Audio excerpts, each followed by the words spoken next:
my daughter is, my daughter had her children were in her two boys were in high school when she found out she was pregnant. And so now they're grown with kids of their own. And now her daughter is 10 years old. And of Wow. course, all of her friends' parents are much younger. Yes. So they, Oh, I'm sure. Wow. it's And I okay. thought my grandkids are 10 years apart. I thought that was a lot. Yeah. Awesome. All right. So I got a lot to unpack today. So, um,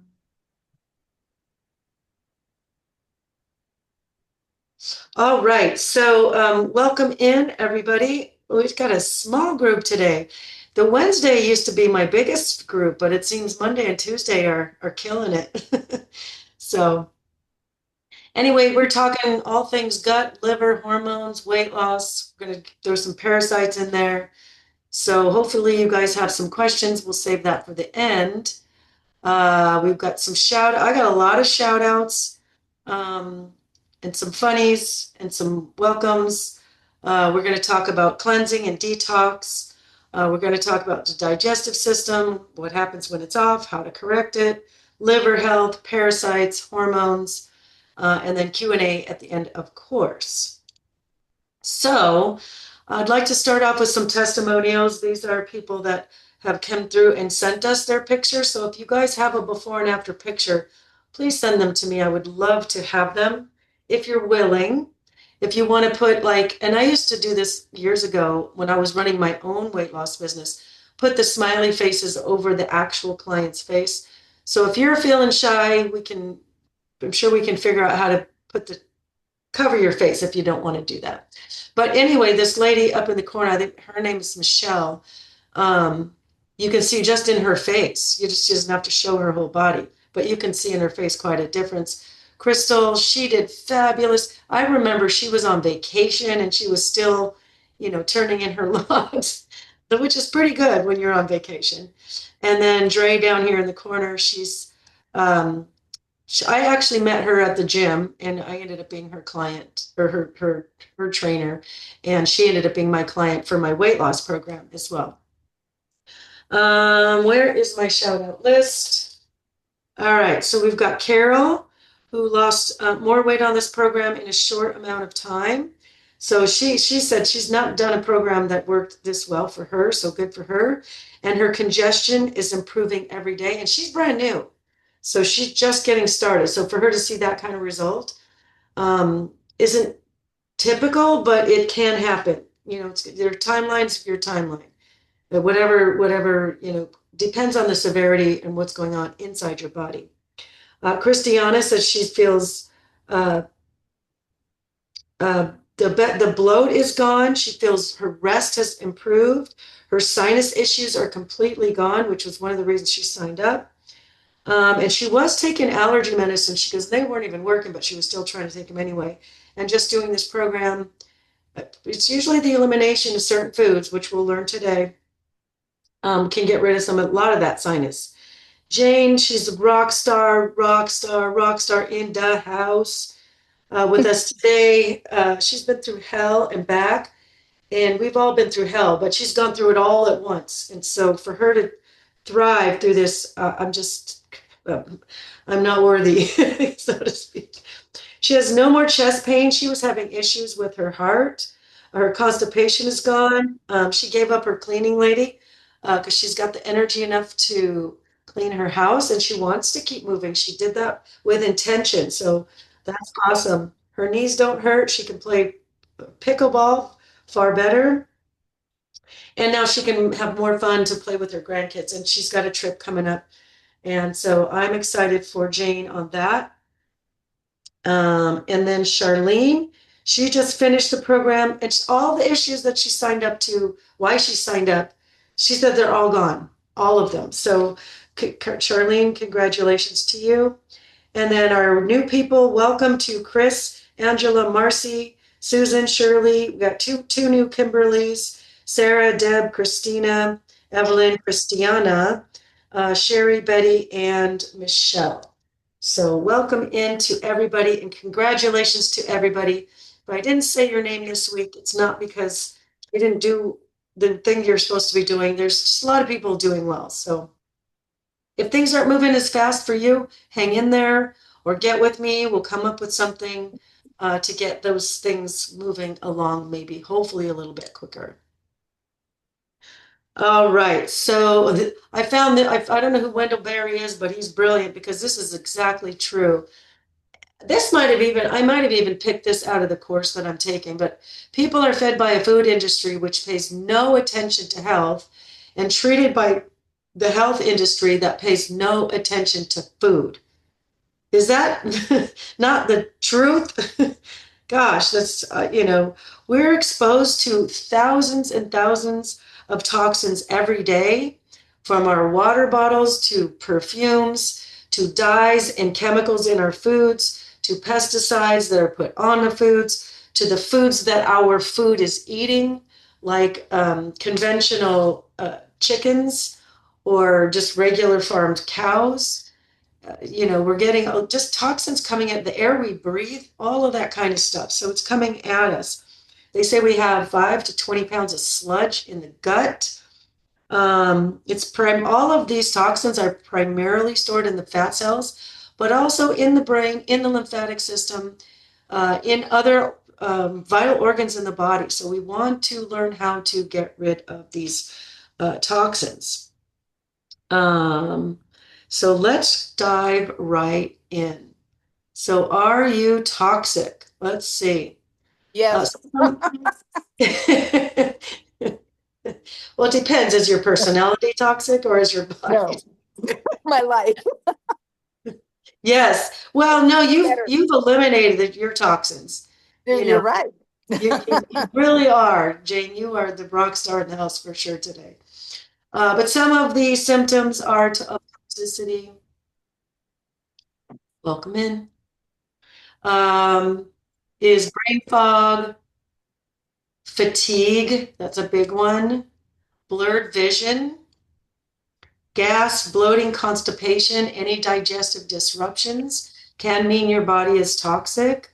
Headaches, that's pretty common. Rash, itchy skin. What's going on in the inside is going to show up on the outside. And you guys know, as you go through this program, I bet every one of you who's been in this program for at least 4, 5, 6 weeks has noticed a difference in their skin. I wouldn't be surprised if all of you didn't say that. Low quality sleep. So toxicity really does affect so many of the different areas of our body. Also, depression and anxiety. If our gut is inflamed or unhealthy, it's going to show up, it can show up as anxiety and depression. We go to all these different doctors. We have depression, so we go to the head doctor. We have a skin issue, so we go to the skin doctor. We're going to all these different doctors now that these signs are showing on the outside, or these symptoms that we're showing. But we really need to start from the inside. So how did we get toxic? There's all kinds of different things that are toxic for our bodies. Alcohol, Tylenol, those are key toxins for your liver specifically. Tylenol's the number one reason why kids get taken to the emergency room. If they get too much of those kids' Tylenols, it really can shut down that liver. So we've got to be real careful with that. Obviously, pesticides and herbicides, the stuff that they spray on the foods, the glyphosates, heavy metals in those large fish. Sugar is just toxic in general. It is toxic for the body. High fructose corn syrup, that's even worse. It's more processed and more addictive. Sugar, we could spend a week talking about sugar. We're going to talk about sugar bits and pieces throughout the day. And we've been talking about it all week. I've been talking about it all year, really. If I think about it, every category says avoid sugar. So it makes sense that it's on this list. Our personal care products, there's lead in our lipsticks and aluminum in our deodorant. There's parabens in our skincare and our shampoos. There's so many different preservatives all that kind of stuff. Which by itself is fine, but we're putting deodorant on every day. We're putting skin lotion on every day. We're putting stuff in our hair every day. We're putting these things, these products on or in our body every single day, and it builds up. It's called toxic load. The plastics that are just, if wrapping our food in plastics, and the more I'm learning about that, it's just like, even just putting them in freezer bags, or the plastic that your water is in right now, those water bottles, and those plastics add up. Your body doesn't know how to get rid of it. Farm raised or conventional meats, if you're having farm raised fish or conventional chicken or conventional eggs, or just regular cows that are just farmed cows that are given soy products and corn products and foods they were not designed to eat, these fish and these cows and these chickens and these eggs are not healthy. They actually have toxins in them. Breathing the air can make us toxic, especially if you live in a big city with a lot of traffic. You can see it. You can see that the air, I don't know. Thank God I didn't live in California during COVID, but I saw so many pictures, but I knew what downtown LA looked like. And when COVID, when nobody was going to work, it looked completely different. So those cars are really causing a lot of problems in those bigger cities. All right, so we talked about inflammation. When was that? Monday or Tuesday? We got pretty deep into that one of the days, forget which one. So let's just kind of recap on that. There's inflammatory foods. Here we go. Sugar is an inflammatory food. It actually causes inflammation in the body. It causes just so many problems. The high fructose corn syrup, if we can stay away from that, it helps with inflammation. Processed foods, processed flours, processed wheat, things like that, fried foods, especially if they are fried. Now, if you're frying in avocado oil, you should be okay. But in almost every restaurant is probably using a vegetable oil or a canola oil or some kind of seed oil, which causes oxidative stress in the body, which causes inflammation in the body. Seed oils, exactly what I was saying. So we want to stay away from soybean oil. We want to stay away from the canolas and the safflowers and the sunflowers. Like I said, they cause the oxidative stress, and that causes inflammation. And that's what ages us. Gluten can cause inflammation in the gut. You don't have to be celiac to get inflammation from eating gluten. We can be gluten sensitive, we can be gluten allergic, or we can be extreme celiac. And you'll know if you're celiac, it will destroy your gut, and it will cause scar tissue, and at some point you can't even fix it. So that's why we have you guys off the gluten right now, because whether you're just sensitive or allergic or worse, we want to see what happens when we take you off, and then when you come back after 12 weeks. That's why it's off. And in the course I'm taking now, all the doctors are talking about how gluten and dairy are inflammatory foods. So we'll take them away. I would say especially dairy that comes from conventional cow. Food sensitivities, a lot of different food sensitivities, no matter what it is.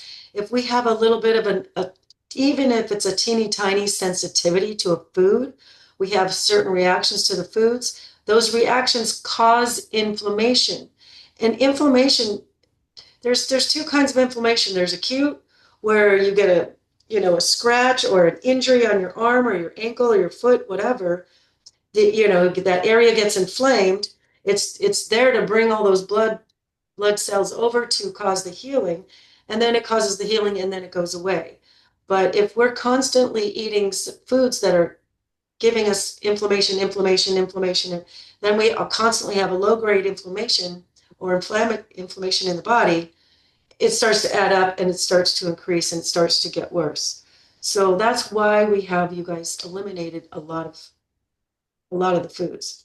I know people are mad about getting rid of their favorites, but anti-inflammatory foods fatty fish. You've heard me a million times talk about the omega-3, and that's where you're going to get it, is in fatty fish like salmon, sardines, anchovies, tuna, stuff like that. Very, very good for inflammation, good for your heart, good for your brain. The brain can get inflamed too. So we want to make sure that's in our diet at least 2 times a week. I also take at least 1,000 milligrams of omega-3 fish oil supplement, and I eat a lot of fish too, but I think it's worth it. Berries, another fabulous anti-inflammatory food, and how that works is because they're antioxidant. And so when we have free radicals coming into our body from the air, from the lotions, from the shampoos, from our personal care products, from the foods we eat, there's these free radicals running around in the body causing damage, which of course is causing inflammation. The berries are so high in antioxidants, they stop the damage to what those free radicals are doing. So that will help lower the inflammation in the body. So having some berries, often throw some frozen berries in your smoothie, and they're just delicious, frozen by themselves or fresh. Walnuts, flax, and chia, also another form of omega-3. It's the ALA form of omega-3, but they're very good for reducing inflammation in the body. Turmeric and ginger, excellent. If you want to take these as a supplement, that is going to do your body good. The turmeric is also good for your brain. It's also an anti-cancer. It is very much an anti-inflammatory. So that can really help with inflammation in the body, specifically the curcuminoids from the turmeric, which is what has the anti-inflammatory response. Also ginger, anti-inflammatory, but it's also going to help your body with digestion. So if you have digestive issues, you maybe don't need to take a digestive enzyme, just finish your meal with some fresh ginger. Or blend some fresh ginger in a smoothie, or put it in your salad dressing, or put it in your sauces for your food. It's very, very good for you. Dark green leafy vegetables, those are very detoxifying for the body, very good sources of chlorophyll, which again is the body's internal deodorant, but they clean the body from the inside. And these are packed with nutrients. We want to have green leafies on our plate at least once a day, and I would say at least 2 cups. So we really want to include those kinds of things. And avocado, another really, really healthy fat, can reduce inflammation. All right, so let's move into the digestive system. I've got a lot of slides to cover, so I'm going to give you guys a lot of information in a very short period of time. So I'm going to do my best to be as complete as possible. So here's your basic digestive system. I think it starts with the eyes and the nose. If I see food or if I smell food, my mouth already starts to water. If I see the food, you just start to get an idea what it's going to taste like, and you get excited. It produces certain euphoric feelings if it's something that you're really excited and looking forward to. So that starts to create the saliva in the mouth. But they say, okay, so it starts in the mouth. We have the saliva and the chewing process to start the breaking down of the food. There are enzymes, specifically amylase, which is the one that breaks down carbohydrates, in the mouth. So it starts in the mouth. We finish chewing our food. It goes down through our esophagus and into the stomach. The stomach is going to provide hopefully, in a perfect world, hydrochloric acid, which helps kill any bad, bacteria. So hopefully we don't get food poisoning.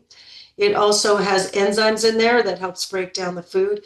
And it also kind of squeezes the food and it mushes us up, and it should turn it into basically a froth, or like a liquid.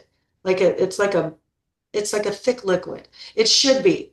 As it goes into the small intestines, your pancreas is going to start pumping out the insulin so that you can take the glucose cells to the glucose can get into the cells with the insulin. Your liver is going to or actually your gallbladder, the liver makes the bile, but it stores it in the gallbladder, and the gallbladder will start to release, which breaks down fats. Now, fats break down into fatty acids. We need those for hormone metabolism, and we need those to absorb fat-soluble vitamins. Your proteins break down into amino acids. We need those for repair and restore, so that and rebuild. So that's how we build muscle and repair our bodies when things break down.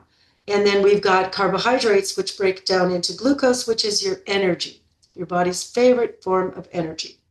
So all of those things are breaking down in the body, and that's what happens. So we absorb our vitamins and minerals in this orange small intestine part, and then eventually gets into the large intestine. There's still some absorption happening here, but now the bowel movement is forming, and eventually we have some nerve endings down here that says, aha, it's time to go. Now, if we are messed up somehow, we don't have a gallbladder, or the gallbladder's messed up, if we have fatty liver, it's not going to function as well. If we're having a lot of sugars, that the pancreas is pumping the insulin, which is a fat storage hormone, or if the stomach is not doing its job and breaking the food into that liquid that I described, the food is going to end up into the intestines like pieces of food. And the pancreas just thinks it's more food. It's not more food, it's just undigested food. So now it's pumping more of the insulin. So that makes weight loss really, really hard. You're practically starving yourself. You're playing 8 hours of pickleball every day. Why are you not losing weight? Well, because if your body's pumping that insulin, you're fighting the fat storage hormone. So we want to make sure that we do have a healthy gut and a healthy digestive system. So what are some things that we can do what are things we can decrease? We talked about earlier this week, with each of the body systems that detoxifies the body, which, by the way, there's 7 of them, including the brain has its own detoxifying system called the lymphatic system, and it's only active when you're sleeping, so don't skip your sleep. But the doctor that was describing this is like, you got to ask yourself 2 questions. What do I take out, and what do I add? What is my body missing that I need? And what do I need to remove or stop doing? So we need to decrease. Here we go again. Sugar. Sugar is the enemy. Antibiotics, obviously, those kill the good bacteria in the gut. By the way, your gut, serotonin is your feel-good hormone, and 90% of the serotonin receptors are in the gut. So if your gut is jacked up, it can absolutely cause depression and anxiety. That's why that gut-brain have a strong connection. That vagus nerve that connects those 2 things, they're kind of one and the same, which is why the antibiotics are terrible, because it kills the good guys. Alcohol can disrupt the gut bacteria as well. Genetically modified organisms and pesticides and herbicides, just toxins that are in our foods, and the chemicals and the dyes that we eat that's been put in our food deliberately. Artificial sweeteners like equal, those really disrupt the gut flora or the microbiome. So we want to eliminate those. Stress attacks the gut. I will explain that in just a minute. And dairy and gluten, as I mentioned, can be gut disruptors, and which cause the inflammation in the gut, which turns into problems for the whole rest of the body, from the brain to the thyroid, to the liver, to everything else, to weight management. So what do we want to do to increase? We want to feed the good bacteria. So we want to feed them fiber, which is what you see in this corner. All of those vegetables, fruits and vegetables, are full of beautiful, wonderful prebiotic fiber. It's good microbiome food. What we feed grows. So we want to feed the good stuff. So obviously a big variety of vegetables. You want to go with all the colors as best you can. Red bell peppers, purple cabbages, dark green leafies, orange veggies, yellow veggies, but they all bring a different a different nutrient bomb to the table, different antioxidants, anti-aging, lots of good fiber. So we want to get a good variety, get all the colors of the rainbow. Fasting, there's a thing called autophagy where when we don't put food in the body, which is why we do our 5-day and 3-day fast, the body is forced to kind of eat up and get rid of all those sick and dead cells. And so it gets rid of the bad stuff, and so it makes room for the good stuff. So doing intermittent fasting on occasion when you're done with this program, or just doing our 3 and 5-day fast really, really, really can change the dynamic of your gut. Fermented foods like sauerkraut. I think somebody earlier this week thought they couldn't have sauerkraut. That could not be farther from the truth. If you can eat sauerkraut every day, I would say go for it and do it. Losing weight also decreases your body's the weight. Obesity can cause a lot of things, including more inflammation. That's a vicious circle. Excess weight taxes the liver, excess weight taxes your joints, your hips, your knees.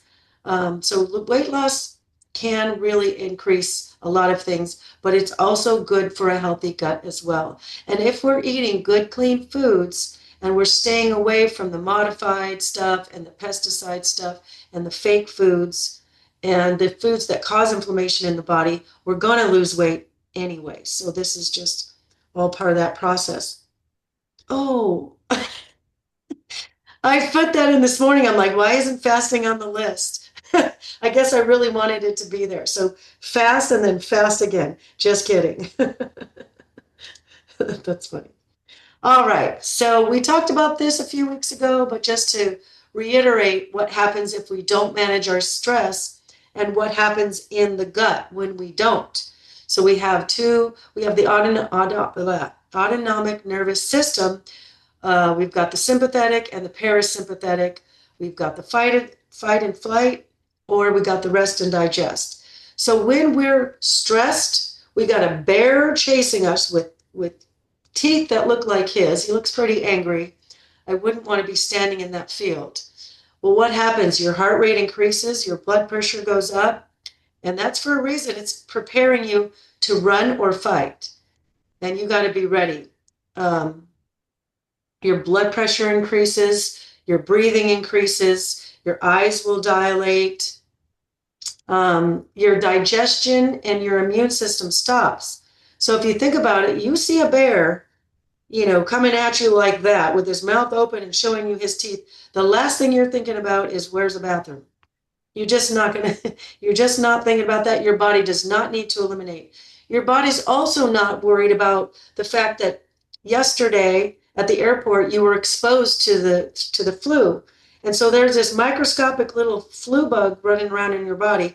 But right now, the bear is the bigger threat. So it's not going to, the immune system stops and it takes care of the bigger threat, like this bear or the truck that's when you're in the middle of the street or whatever. All of those things stop, which is why it's so important that we get into the other side of things.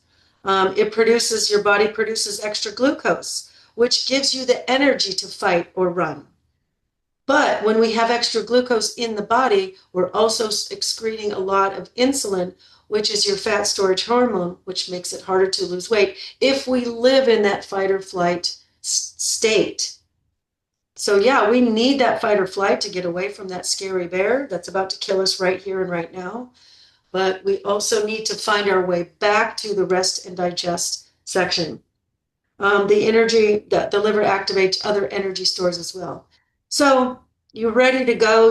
Your peripheral arms will not bleed because it's not dilation, constriction. So in case you get into that fight, you're not going to bleed out as fast. Your body is a very smart machine. It's very, very awesome. So once we, get out of the way of the bear, somebody comes along in a truck and drives us away, and now we're safe, and our heart rate should come back down. Our pupils come back down because we don't need to see every little thing and be prepared. Our digestion can come back. We might realize, oh, gee, I do have to go to the bathroom. The immune system can get back to its job of fighting that flu bug that we got exposed to earlier. You might realize you do have to go to the bathroom, and so on. So we got to learn how to practice. Let me go back. We just want to learn how to practice feeling like you're down here in this picture by the ocean, practicing your meditation or your stress management, massages, breathing exercises, prayer, even exercise can release some stress, writing in your journal, all kinds of good things that you can do to bring yourself back into rest and digest, because most of us live in the land of fight or flight.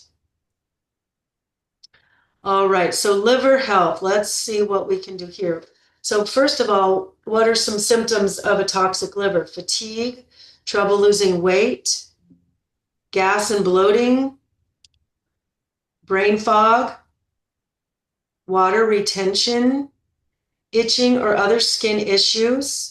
Shows up on our outsides, what's going on the inside. Yellow eyes or yellow skin or dark urine.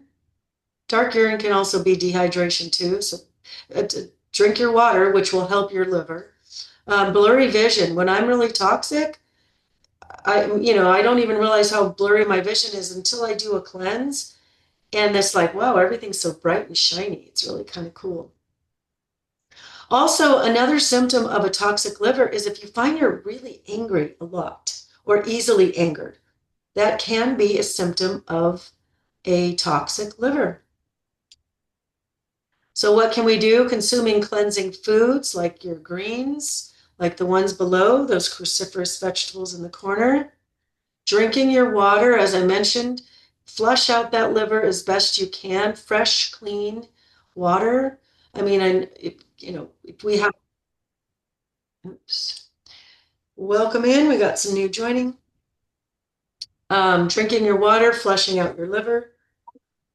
Eliminating sugars. Sugars will clog up your liver. What happens when we have sugars is if we have too much, it turns into triglycerides and stores as fat in the liver, and that's how we get fatty liver disease. Even if we don't drink alcohol, you can get non-alcoholic fatty liver disease just by consuming too many processed fried foods and sugary foods and high fructose corn syrup. So eliminate those things. Eliminating fatty processed foods, as I mentioned, those seed oils for sure. There's lots of supplements that we can take that help with the liver. There's milk thistle, there's artichoke, there's dandelion, there's curcumin is another one really, really good for the liver. Another name for milk thistle is silymarin. Alpha lipoic acid is good for the liver. Anything that boosts glutathione in the body, really, really, really good for the liver. Starting your day with lemon water is really, really good for your liver. Limiting Tylenol. Tylenol is very toxic for the liver. And of course, alcohol as well. So top cleansing foods for your liver. We got cruciferous veggies, which is your kale, your broccoli, your cauliflower, arugula, Brussels sprouts, cabbage. And those guys, cruciferous vegetables across the board, if we're looking at anti-aging, if we're looking at disease prevention, if we're looking at weight loss, if we're looking at healthy liver, if we're looking at healthy gut, we're looking at healthy brain, we're looking at healthy skin, it is cruciferous vegetables. So when do we ever not want those things? So we really should try to get those things in on a daily basis. It's easy to throw in some arugula in a salad. So I throw shredded cabbage in my salad quite often. So there's lots of ways to get it. Throwing a little bit in a smoothie as well. Dark green leafy in general. The greens in there, the chlorophyll is what cleanses the body. It's the body's internal deodorant cleanser. So lots of green leafy vegetables. Citrus fruits. The liver loves citrus fruits, especially, like I said, that lemon water, which is why when we do our cleanse, our 3 and 5 day cleanse, It's with lemon water. You can substitute out lime if you want. Limes are not as juicy, so it'll take you longer to squeeze them, but you can. Asparagus, excellent for the liver. Onions are very good for detoxifying the body in general. Blueberries, very, very good for the liver. Those are good antioxidants all around. It's that dark purpley, bluish purple color that really, it's full of resveratrol, which is good for your heart as well. Antioxidant, good for your skin. Walnuts, that's a good omega-3. Your liver loves healthy fats, and walnuts are one of them. Olive oil, another healthy fat. Liver loves that.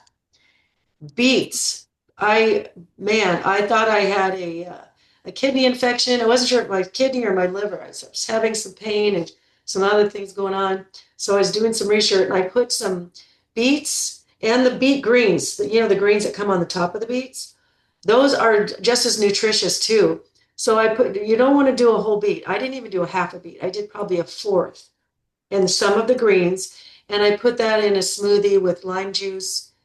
What else did I put in there? Beets, lime juice, Ginger. lime, the beets. I guess it's just the greens from the. Oh, and I threw some cranberries in there. And my urine ran clear and went away by itself. I've never been able to do that, so I was pretty impressed with that. But beets are very, very good for vasodilation as well. But there's something in the beets that cleans up the liver. And then also Jerusalem artichoke. And you can take that as a supplement as well. So if you look at a liver cleansing supplement, a lot of times you'll see Jerusalem artichoke, the milk thistle, the dandelion. You'll see a combination of those things. The what else was that? ALA. There's different things that are really, really good for the liver. But the liver is a very important organ in the body. All right. So let's talk some parasites. Let's see. So some of the symptoms, digestive issues, abdominal pain, diarrhea, nausea, anemia, inflamed joints and muscles, skin bumps, hives, tracks. Sometimes you see the lines like the ringworms, anal itching, that'll be more obvious, but it's not always that. Chronic fatigue, fever, flu symptoms, swollen lymph nodes, night sweats, cramps, dysmenorrhea, increased appetite. There's all kinds of different symptoms because there's so many different kinds of parasites. And they're what was I looking at today? That one thing I read that said, oh, there's about 300,000 species. And then in that same article, they said, but some experts say that might be up to 6 million. So there's all different kinds. We get everything from headlights and bed bugs and fleas and mosquitoes to those crazy, wild, weird ones that live in our bodies, like that guy. So let me go over a few. We've got hookworm, and these are just some common ones. Hookworm is a blood-sucking parasite. There's pinworm, which lives in the small intestines. Wucheria bancrofti, that's a mosquito-borne parasite. Tapeworm, we've heard of that one. That's an intestinal parasite. You would find out in a stool sample if you had that. Flatworm, blood fluke, which is in the bloodstream. Roundworm, which lives in the intestines. So let's see. Some of the solutions. Oh, so wormwood. Wormwood is a supplement that you can take. Ginger, black walnut, garlic, oregano oil, cinnamon, cloves, cayenne pepper. They don't like that. Lemon, they don't like that. And butternut bark. Let's see. I have on my list sage, holy basil, and the rest is up there. Now, some of these things are in the supplements in our program. So it is addressing the parasites if you have them as well. So you're going to be doing the lemon cleanse. I know there's cloves in some of our stuff. There's the butternut bark. You guys hopefully are having some ginger and garlic and cayenne with your food. Having lemon water is a good way to start your day. Some foods that we can consume that the parasites do not like as well: papaya, coconut, pomegranate, pumpkin seeds, seasonal whole foods, and probiotics or fermented foods like sauerkraut, so we can build those good bacteria in the gut. These are all things that we can do to prevent the parasites in our body. So how do we get these things? Where do they come from? So we do want to avoid pork, especially undercooked pork. That's a common one. Farm-raised salmon. Again, we talk about we want that wild caught stuff. We don't want to deal with the farm-raised. Any farm-raised fish. Trout's another common. Tilapia is very common as farm-raised. You want to get wild caught. I've never seen wild caught tilapia though. But if you can catch your own trout, of course, it might be in those farms, so I don't know. Sushi increases your risk by 30%, so we want to be careful with that. Things with that are high in sugar. We can also get it from polluted water. Undercooked meats like pork and fish. Pets, especially if they're living in a kennel where there's other sick animals. And we can also get it through our skin if we step on certain things and through certain insects. So there's a lot of ways that we can get these parasites, but there's a lot of things that we can do to get rid of them. All right, so I'm going to go through this a little faster. Tomorrow is a deep dive in hormones, but I do want to talk about it today for sure. So we've got insulin. Now, in the beginning, when I talked about the digestive system, how all things go when they're supposed to go right, when we consume food, the body will, or the pancreas specifically, will pump out some insulin to help with the carbohydrates and the glucose from those carbohydrates be able to break down and get into the cell where they belong. We don't want the sugars running rampant in the body. So you need insulin for that reason. But if the body is not, the digestive system isn't breaking the food down and it's chunks of food, it's undigested food, the body will make more insulin, which tells the body to go into fat storage. It's very difficult to fight that if we're trying to lose weight, especially.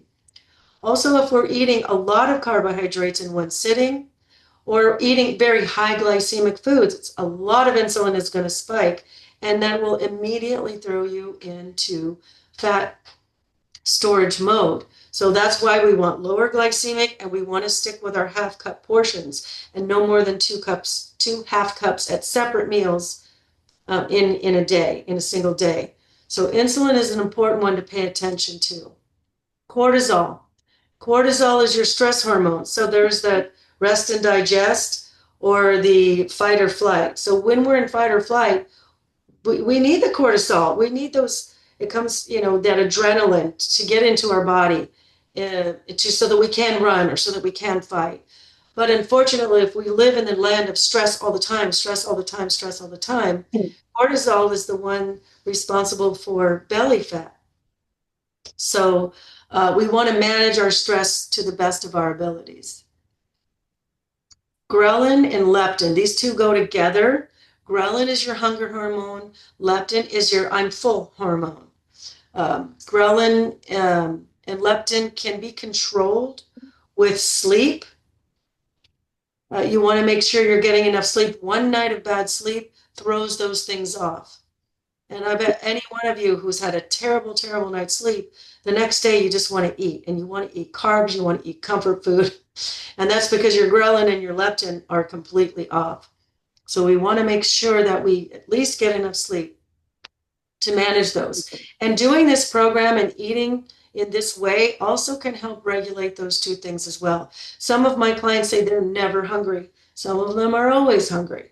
So these two things are off balance, and that's what that means. Estrogen. Estrogen is kind of one of those feel-good hormones, unless it's off. But when we're too low in estrogen, and then we take an estrogen supplement or the hormone replacement, all of a sudden we feel better, we feel happier. But with estrogen, when it is off, it can cause weight gain, specifically around the hips and butt area. If a man has too much estrogen, he's going to end up with the man boobs. So eating in this healthy way, following a program like ours, is going to help regulate that as well. And then your thyroid.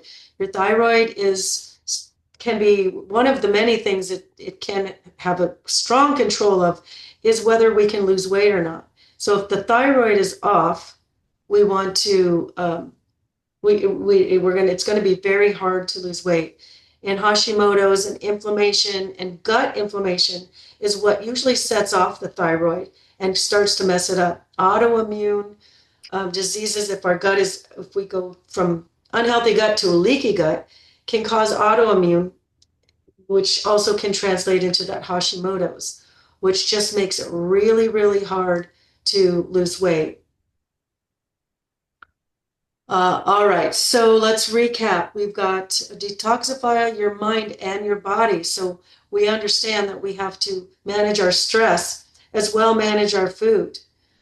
Killing the bad bacteria in the gut by starving them. No more sugar. They are grounded. They are in timeout. No more sugar for the bad guys. Keeping our gut healthy with lots of good, healthy fiber and good, healthy fats in good foods. Keeping our liver clean with the right supplements and the right foods and the right amount of water. Cleaning out the parasites. We know with cloves and lemon and ginger and cayenne and all those good things can help with that. Staying away from things like sushi or undercooked meats like pork or farm-raised fish. Keeping our hormones balanced to the best of our abilities. Some things we cannot control on that. And the common denominators, what is it? Every single time we're talking about anti-inflammatory foods like your omega-3s. We're talking about reducing the sugar contents in our foods. We're talking about reducing the seed oils and the things that cause oxidative stress in the body, which causes the inflammation, which causes all these other problems that we discussed today.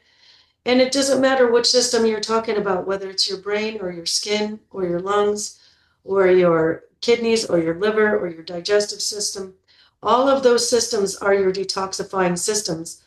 And if we're keeping all those as healthy as we can, the common denominators are all the same. It's eating clean, eating these foods that you see on this page, and staying away from the bad stuff. Awesome. All right. So here we are. We made it to the end. Does anybody have any questions or comments or thoughts about some of the content today? I have a question. Jane. Go. Jane. So these supplements to cleanse the liver that you recommend, taking, what do you take? Do you think we should take them in the morning or at night? Which is better? Like the milk thistle and the. It's a really good question. I don't know. One of the doctors in the program, he was talking about like the curcumin, really, really, really good for the liver. But he was saying take 500 milligrams 2 times a day. So you might want to do 500 in the morning and 500 at night. Seems to me, logic says, if you take it at night, also your body gets to detoxify that liver throughout the night. Also, you take that the next batch in the morning, it gives your liver time to detoxify during the day. So, Okay. Unless it's something that's going to keep you up at night, I would think either or a little bit of both. Okay. That's a good question. Thank you. Tammy, the supplement like for the beets, I don't particularly care for beets, but several years ago I used to take a supplement of beets. Is that as good or?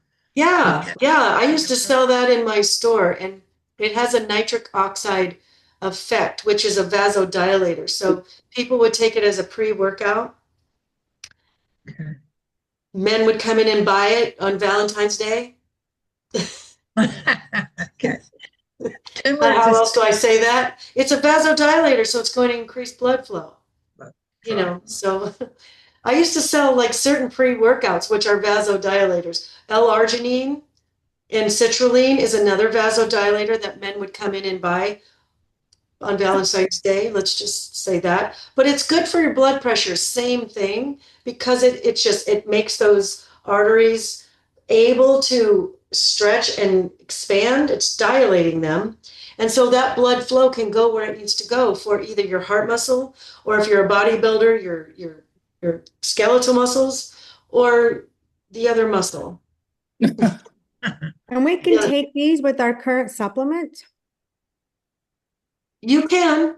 You're taking a lot right now, so you might want to incorporate them after, but you can. I've got a couple new people sending me their stuff, and they're taking a lot. One lady was taking 2 beet supplements. I'm like, she said, well, they do 2 different things. I'm like, beets are beets, but okay. She said she feels good on them. I'm like, if you feel good, your body's pretty smart. It'll tell you. But there's so many supplements in our program. I hate to like press on it. I'm just saying those things are out there. Yeah. So once you're done with a program, because right now you're detoxifying, so that first 3 months is that. And so all the stuff that's in all the herbs that are in our, We're going to get our cashier's check. Okay. Great. they're there to detoxify the body. Great. So anyways, that's something that you can incorporate as a staple if you want to continue to keep the liver or kidneys or whatever your brain health. There's lion's mane for the brain, stuff like that. I take lion's mane now, especially I'm taking that course. I take curcumin, I take omega-3, I take a vitamin C, I take a vitamin D. So I still take quite a bit of supplements, but I'm not doing the actual program at the moment. I'll do it again. I periodically go through it, but for now, just to keep maintenance on those things, I want a healthy liver. If your liver's not happy, it shows on the outside. It shows that your skin, the quality of your skin, the wrinkles on our skin. Sugar causes the wrinkles too. That's another thing sugar does. Wow. It's just evil. Yeah, yeah. Tammy, would the multivitamin be okay instead of taking the C and the D and all the other? The multivitamin that Yeah, but it's just adding more, huh? the thing is, okay, let me rephrase that. I want maybe a different version. The multi is kind of a bunch of everything, and I eat pretty good, so I'm getting a lot, but I do want to take a vitamin C because it helps with collagen production, and at my age, I just want my skin to not look older with every fiber. So I wanted a vitamin C, a liposomal vitamin C that's ascorbate, not ascorbic, which is why I single it out, because I want the best quality vitamin C. I take a curcumin. I take an NAC, N-acetylcysteine, really good for the liver. I take that, but in my NAC also has a curcumin in it. So it's a double whammy kiss on my liver. So I just like that particular combination. Because turmeric, the curcumin is the anti-inflammatory. NAC is good for the liver and boost glutathione. Okay. What did you say about the vitamin C? So the one I take a liposomal, it's ascorbate, not ascorbic. So usually on a vitamin C product, it says in the form of ascorbic acid, and that's 90% of them out there say ascorbic. But the ascorbate is just a better quality and more bioavailable, so I choose that. Okay. That's why I single them out. Okay. Well, several years ago, you were talking about the hormones. I worked for a company, a hair product company that was made for hair loss, and they sent me to Denver for training.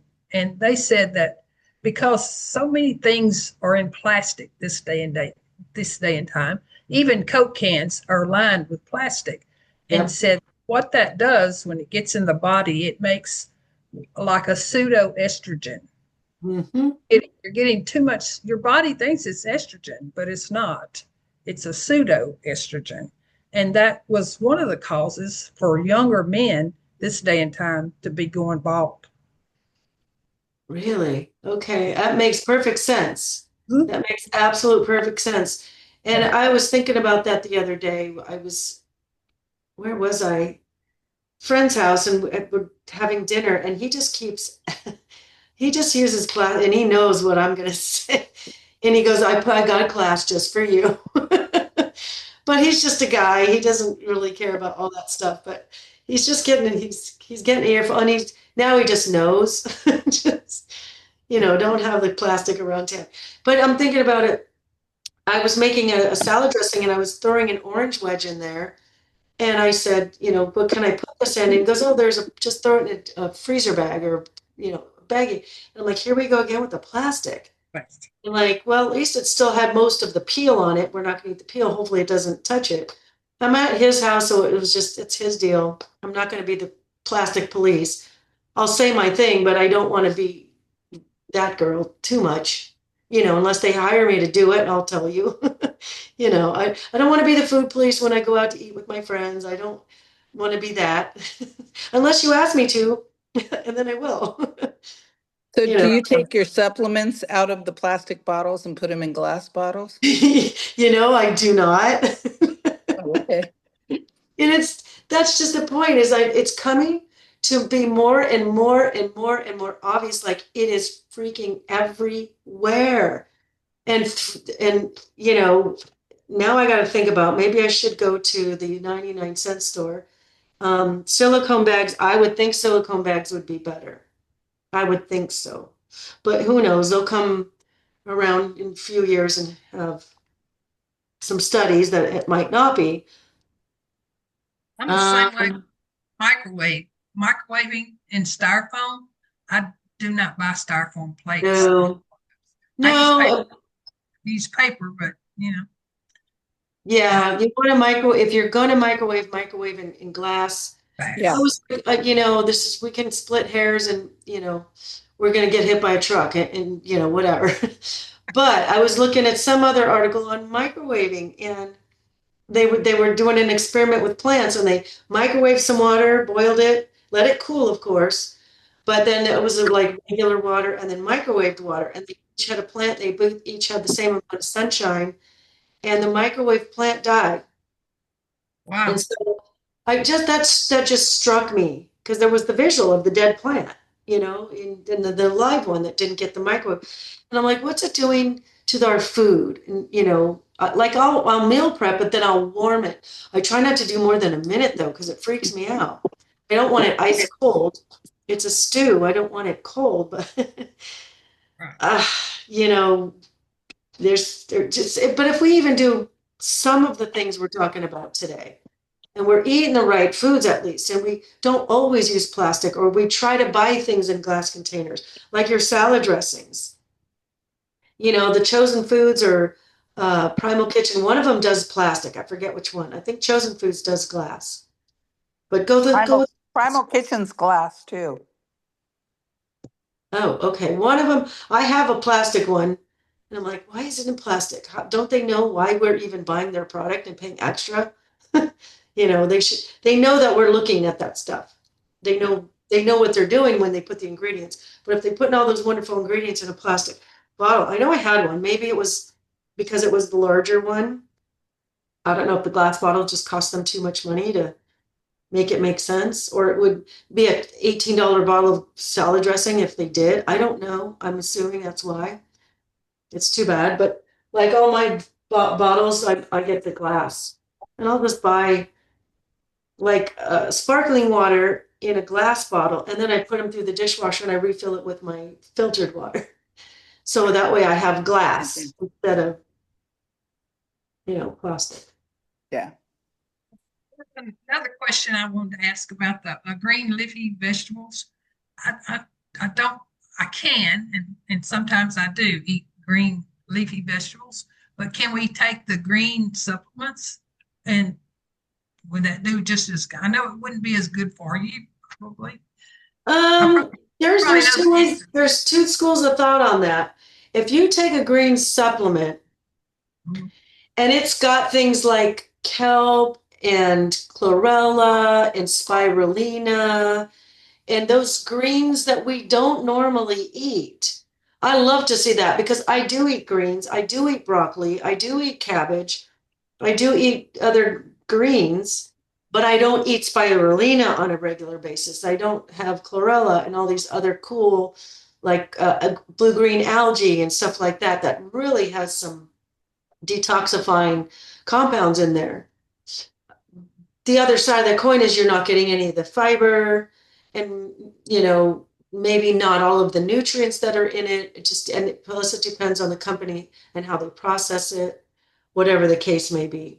So there, you could go both. So go with the ones you like. So if you like broccoli but don't like romaine or spinach, eat the ones you like and then look at the greens that have that cool stuff, the extra out of the ordinary greens. Okay. And I would get the one that's not sweetened. That way you can choose how sweet you want it. Maybe you were going to add it to your protein shake, which is already sweet. So you don't want a sweetened one. Then it's too sweet. And then if you just want it by itself, you can sweeten it yourself. Because they Oh, by come the both way, ways. The greens usually they taste like dirt, but if you add a sweetener, you're fine. Or you add maybe a piece of fruit or something else in your blender with it, and you make a yeah, real smoothie, then it's going to be fine. But there's just different ways. There's different pluses and minuses on both sides. okay. Well, speaking of smoothies, you told me one time to maybe start putting avocado in my morning protein drink, Yeah, and change the whole. I mean, that's a game so changer, much isn't it? better. Yes, Game it is. changer. It sticks to your ribs. I mean, it's really good. And it's like soft serve ice cream. Yeah, I it's really mean, I got to eat it with a spoon and everything. I was so happy. it's a lot better than just ice and water. I'm looking for a cone. Like, where's my ice cream cone? I'm gonna. Right. It's really really good, and like I said, you feel more full, and it's like it lasts longer. It'll make it Oh, last till lunch. You know, yes, yes. And it was texture for me. It was just what yeah, a difference. What a it difference. it Some people does. don't like the shake. You put a avocado in there, you will like it. I Mhm. can't imagine you wouldn't like it. Yeah, it's really good. Yeah. All right, guys. Well, I've got to run. I will see you all soon. Thank you guys for joining. I really do appreciate all of your participation and showing up. And when you can put your cameras on, you're doing it. So I appreciate that. But you guys have a wonderful day, and I will see you guys hopefully tomorrow. Okay, thank you, Tammy. Awesome. Bye. Bye-bye.